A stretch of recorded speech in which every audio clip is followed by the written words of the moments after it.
Selamat datang kembali rekan-rekan mahasiswa dan pembelajar sekalian di channel Ruang Dosen. Hari ini kita akan melakukan sebuah dekonstruksi komparatif tingkat lanjut. Topik kita sangat krusial, yaitu membedah secara langsung perbedaan mendasar antara neuron biologis manusia dengan arsitektur jaringan saraf tiruan atau Artificial Neural Networks. Mari kita mulai pembedahan akademis ini. Untuk silabus video pembelajaran hari ini, kita akan bergerak secara terstruktur dan sistematis, mulai dari paradoks efisiensi komputasi, biofisika versus abstraksi jaringan, transmisi sinyal dan sinapsis, lalu plastisitas versus propagasi balik, patofisiologi dan kegagalan sistem, hingga diakhiri dengan masa depan AI neuromorfik. Kita masuk ke pokok bahasan pertama. Paradoks efisiensi komputasi. Ini adalah sebuah anomali mendasar dalam rekayasa komputasi modern yang menuntut perhatian kita bersama. Bayangkan fakta ini, hanya 20 watt, ya. Otak biologis manusia di kepala Anda saat ini dengan miliaran neuron yang saling terkoneksi, mampu mengeksekusi pemrosesan paralel yang luar biasa kompleks. Otak kita sanggup melakukan few shot learning hanya dengan mengonsumsi daya maksimum sekitar 20 watt. Secara fisiologis, ini setara dengan daya yang dibutuhkan untuk menyalakan satu lampu bohlam yang redup. Nah, sekarang mari kita kontraskan keanggunan evolusi biologis tersebut dengan realitas teknologi saat ini. Jaringan saraf tiruan modern itu sangatlah rakus daya. Mereka membutuhkan klaster superkomputer skala megawatt hanya untuk melatih parameter yang masif. Dan yang sangat ironis, arsitektur buatan ini tetap saja rentan terhadap anomali dan kegagalan sistemik, sesuatu yang sama sekali tidak lazim terjadi pada otak biologis yang sehat. Jadi pertanyaannya, mengapa kesenjangan drastis ini bisa eksis? Untuk menjawab paradoks energetik tadi, kita melangkah ke bagian kedua, biofisika versus abstraksi jaringan. Kita harus mendeduksi struktur fundamental dari kedua sistem ini. Perhatikan komparasi pada layar Anda. Di sini, reduksionisme matematis kecerdasan buatan terlihat sangat jelas. Pada kompartemen biologis, kita berhadapan dengan biokimia yang dinamis. Ada dendrit sebagai penerima sinyal, soma yang mengintegrasikan sinyal lewat pompa ion berbasis ATP, dan output pulsa potensial aksi. Sebaliknya, lihat abstraksi arsitektur tiruan kita. Semuanya direduksi menjadi operasi aljabar linear nirdimensi. Informasi diringkas menjadi vektor numerik absolut X, dikalikan dengan bobot sinaptik W, dan dilewatkan pada fungsi aktivasi kontinu seperti fungsi ReLU. Sangat menyederhanakan realitas, bukan?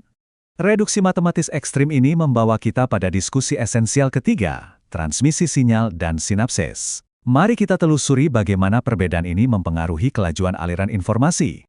Pada biologi saraf manusia, transmisi biokimia melalui potensial aksi pada akson beroperasi pada kinetika waktu yang sangat presisi. Dimulai dengan depolarisasi yang sangat pesat lewat influx ion natrium, hingga tegangan mencapai puncaknya di angka plus 30 mV. Rangkaian ini kemudian berlanjut pada repolarisasi dan masuk ke masa pemulihan dalam periode refrakter. Secara brilian, mekanisme mikroskopis ini mengubah gradien voltase analog menjadi sebuah sinyal digital yang merambat searah. Tetapi, mari kita bandingkan transmisinya dengan sistem komputasi. Transmisi kimia antar neuron manusia diatur sangat ketat, melibatkan pelepasan vesikel neurotransmitter, mekanisme pembersihan, dan tentu saja ada jeda temporal. Jaringan kecerdasan buatan sama sekali tidak melakukan ini. Melalui mekanisme forward propagation, AI menyelesaikan perkalian matriks secara deterministik dan tersinkronisasi murni di dalam GPU. Sistem buatan ini abai pada dimensi waktu dan konteks seluler lokal. Semua parameter diproses secara serentak. Inilah rekan-rekan sekalian, akar penyebab dari pemborosan energi skala megawatt yang kita diskusikan di awal tadi. Tentu saja, memori dan kecerdasan tidak mungkin eksis tanpa adaptasi struktural.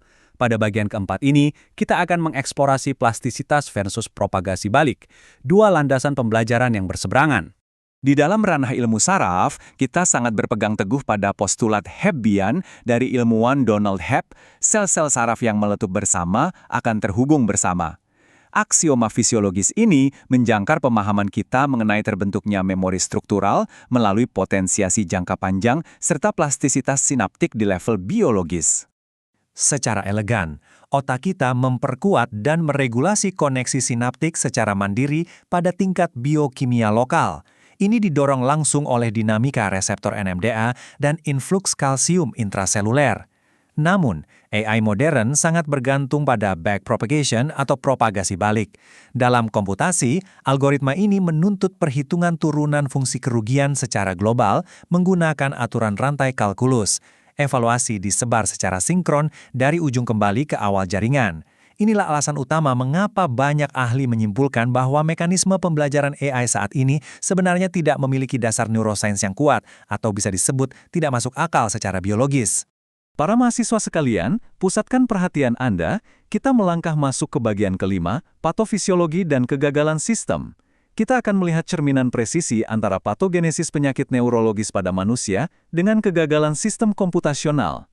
Mari kita awali dengan konsep patologis eksitotoksisitas glutamatergik. Dalam dunia medis, ini adalah kaskade biokimia merusak yang seringkali kita temui pada pasien stroke iskemik, di mana neuron dihancurkan oleh stimulasi yang sangat berlebihan dari neurotransmitter eksitatori. Singkatnya, secara harfiah, sel tersebut terus tereksitasi hingga ia akhirnya memicu kematian struktural pada dirinya sendiri. Korelasinya dengan dunia pemrograman sangat mencengangkan. Persis seperti eksitotoksisitas yang menghancurkan struktur jaringan melalui kaskade biokimia tanpa kendali, fenomena exploding gradients bertindak serupa di ranah aljabar jaringan tiruan.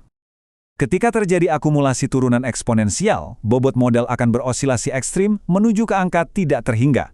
Hasilnya, stabilitas numerik runtuh dalam seketika, dan model AI akan mengalami kegagalan fungsi absolut. Paralel patologis yang kedua melibatkan kegagalan transmisi. Penyakit autoimun klinis seperti multiple sclerosis merusak lapisan pelindung mielin, memicu perlambatan konduksi saraf secara progresif. Disfungsi neurologis ini sangat selaras manifestasinya dengan degradasi jaringan tiruan. Ketika seorang insinyur melakukan pemangkasan bobot secara terlampau agresif, atau terjadi kesalahan penyederhanaan yang kita sebut degradasi kuantisasi, AI tersebut akan menderita kejatuhan akurasi yang akut, disertai peningkatan latensi pemrosesan yang sangat masif. Tantangan terbesar berikutnya di ranah arsitektur algoritmik adalah fenomena komputasional yang disebut lupa katastrofik atau catastrophic forgetting. Dalam algoritma turunan gradien, demi semata-mata memecahkan sebuah masalah optimasi data yang baru, sistem komputasi akan dengan brutal dan secara menyeluruh menimpa matriks bobot yang telah dipelajari sebelumnya, menciptakan sebuah amnesia komputasional yang instan. Apabila kita sandingkan fenomena tersebut dengan data epidemiologi yang dirilis WHO terkait patologi Alzheimer, kita menemukan paralel yang tragis. Kematian jaringan sinaptik di otak penderita Alzheimer merepresentasikan keterbatasan fatal pada AI. AI menggunakan penimpaan parameter yang homogen. Tanpa adanya alokasi kompartemen pembelajaran mandiri yang mampu mempertahankan ingatan jangka panjang, AI masa kini lumpuh dan sama sekali tidak memiliki kemampuan untuk melakukan pembelajaran berkelanjutan layaknya akal manusia. Berangkat dari analisis dekonstruktif yang mendalam ini, kita memasuki babak akhir presentasi kita, masa depan AI neuromorfik. Pemahaman lintas disiplin ini adalah kunci untuk menciptakan inovasi medis masa depan. Pemahaman neurologis yang presisi kini tengah memotori para ahli untuk mengembangkan spiking neural networks. Ini adalah arsitektur AI terbarukan yang berjalan pada chip neuromorfik seperti Intel Loihi. Sistem ini bekerja secara diskrit dan meniru efisiensi energi homeostasis biologis. Bayangkan potensi klinisnya. Perangkat komputasi mutakhir berdaya mikroskopis inilah yang kelak memotori piranti implan pintar, seperti stimulator otak dalam untuk penderita Parkinson yang mampu terus beroperasi di dalam tubuh manusia selama berdekade-dekade tanpa jeda. Di ruang lingkup diagnostik klinis, pemetaan terukur dari topologi fMRI maupun EEG patient ketika dibandingkan dengan pemodelan AI struktural yang sehat, sukses menjadi tonggak revolusi alat screening medis. Kecerdasan buatan tingkat lanjut memungkinkan kita mendeteksi disonansi fungsional seluler berskala mikro. Potensinya, kita dapat mendeteksi kondisi seperti fase prodromal Alzheimer hingga 10 tahun lebih awal, jauh sebelum kerusakan struktural otak bermanifestasi secara klinis. Sebagai konklusi akhir perkuliahan kita, menjembatani anatomi evolusi biomolekuler dengan rasionalisasi sains komputasi telah mendobrak batasan teknologi kita. Melalui dekonstruksi anatomi fungsional serta patologi komparatif antara neuron biologis ciptaan Tuhan dan arsitektur kode manusia, kita telah membangun landasan akademis yang kokoh.